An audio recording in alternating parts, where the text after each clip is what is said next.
ChatGPT, Copilot, Gemini, qu'est-ce que je dois utiliser? À titre de rappel ou d'information, ChatGPT, Copilot et Gemini sont des intelligences artificielles génératives. Leur fonction est justement de générer. Générer quoi? Tout ce qu'on leur demande. Du texte, des images, des sons, des vidéos, des documents, bref, elles peuvent tout générer. Et le plus merveilleux, c'est que tout est généré en langage naturel. C'est pour cela que plus techniquement, on les appelle des modèles de langage, conçus suivant les principes du traitement du langage naturel, en sigle NLP pour Natural Language Processing, qui est l'une des branches de l'intelligence artificielle. C'est pour cela que tu peux communiquer avec ces IA comme si tu t'adressais à un être humain. Si tu te poses la question de savoir laquelle de ces IA utiliser, rassure-toi, tu n'es pas le seul. Et si jusqu'à présent tu utilises une seule de ces IA pour faire tout ce dont tu as besoin, alors laisse-moi t'apprendre que tu as beaucoup de choses à apprendre. Je ne vais pas ici te dire laquelle de ces IA est la plus puissante, car selon ce que tu veux faire, l'une pourrait s'avérer être plus efficace que les autres. Tout dépend donc de ce que tu veux faire. Voyons ça un peu plus en détail, tu veux bien?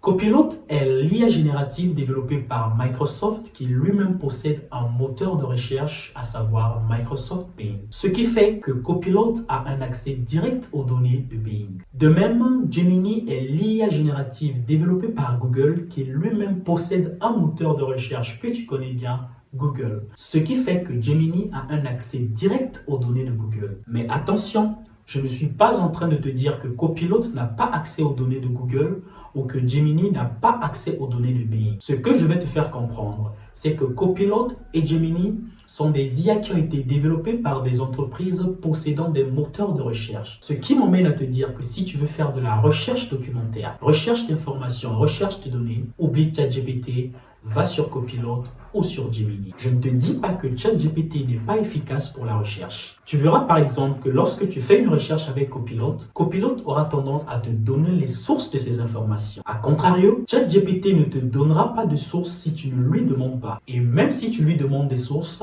quelquefois il aura tendance à se planter et à te répondre qu'il n'arrive pas à trouver les sources de ces informations-là. ChatGPT peut faire de la recherche, mais si tu veux vraiment te faire de la recherche documentaire, la recherche d'informations, la recherche de données, je te conseille Copilot ou Gemini. Si tu veux faire de la génération de texte, rédiger un email, une lettre, un poème, un script, un discours, une dissertation quelconque ou avoir une conversation comme si tu discutais avec un être humain, la plus performante parmi les trois des IA est ChatGPT. Idéal pour les utilisateurs qui ont besoin d'un assistant polyvalent pour la rédaction et la conversation. C'est un excellent assistant conversationnel.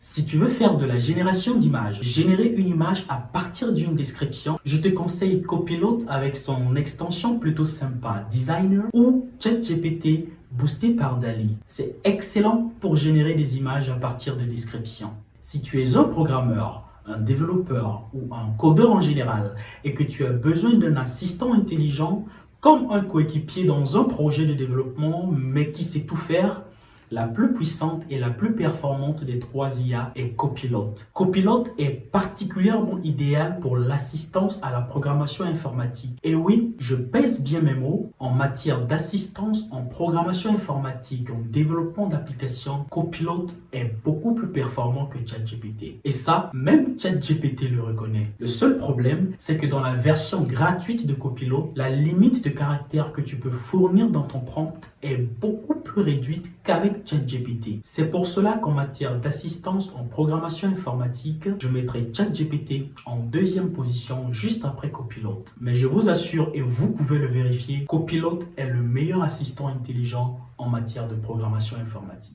Si tu travailles sur des outils Microsoft comme la suite Office, Word, Excel, Teams, etc.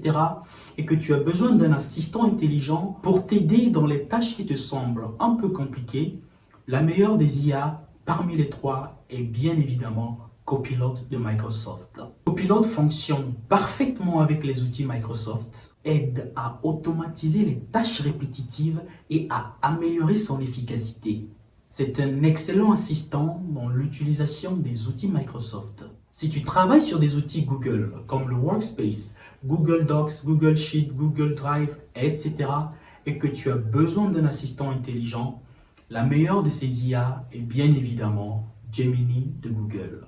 Gemini s'intègre parfaitement avec les services Google et est bien adapté à la réalisation de tâches complexes comme la création de contenu multimédia. Alors si tu veux créer du contenu multimédia, je te conseille Gemini.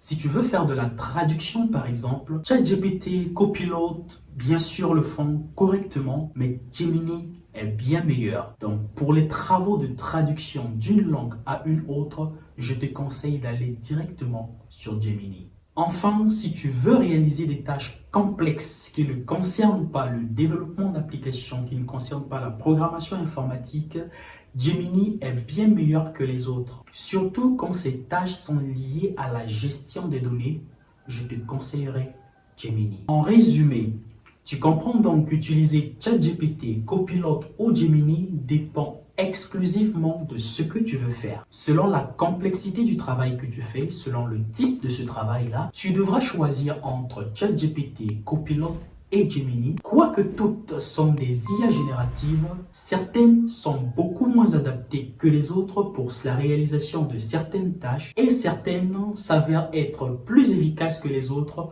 pour la réalisation d'autres tâches. J'espère que tu as appris quelque chose aujourd'hui. À partir de ce moment, dis-moi en commentaire quelle est la meilleure IA qui est adaptée à ton travail ou au type de travail que tu fais au quotidien. J'ai hâte de te lire. En attendant, reste connecté, reste scotché, reste informatisé. Je te retrouve très bientôt pour de nouvelles aventures technologiques.